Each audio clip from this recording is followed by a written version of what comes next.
Hey everyone, welcome to Tech by RR.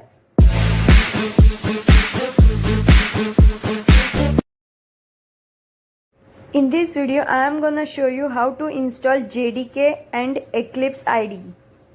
So first of all, we'll go to Google and search for JDK download. Click on the first link provided by Oracle.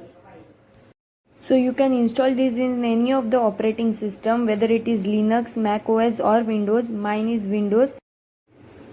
Click on this link and install it. Let's move forward and download Eclipse IDE. So we'll search for Eclipse download. We'll select the first link that is provided by Eclipse Foundation. Now we'll click on download. We'll again click on download and downloading will start.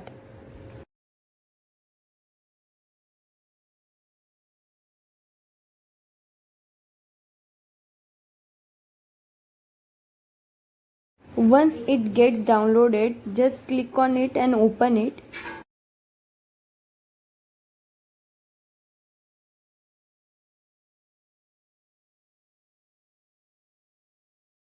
Here I will select Eclipse IDE for Java developers. Then we'll click on install. Accept now.